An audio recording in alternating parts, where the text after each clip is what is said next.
ตอนแรงๆนี่จ้ะต้องใช้น้ำจะท่วมเขาแล้วจากที่ไม่มีน้ำเลยแรงๆนี่จ้ะท่วมแล้วล่ะ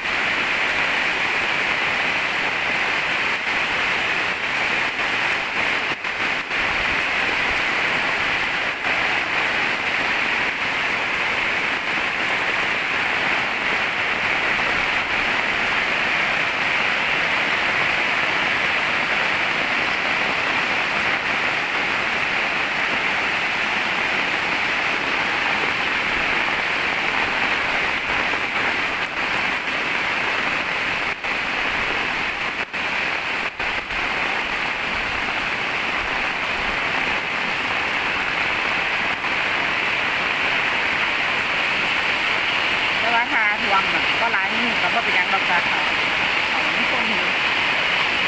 ตักตะโกคือแบบนี่แหละค่ะ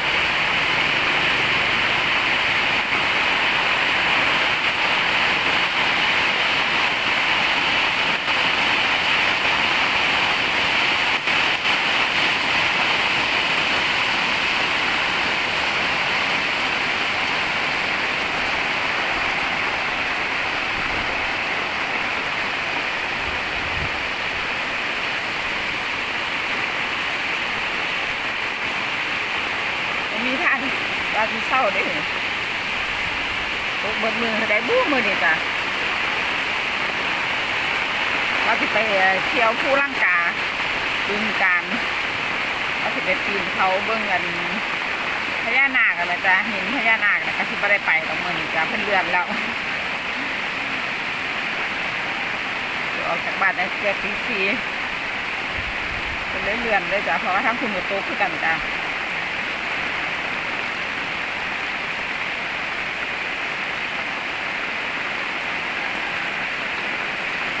ลงไปหน้าเราไปเบิ้งเขาแล้วเราเป็นยังไงเนาะ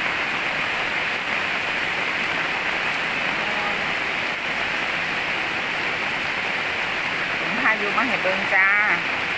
ขอบคุณหลายจ้า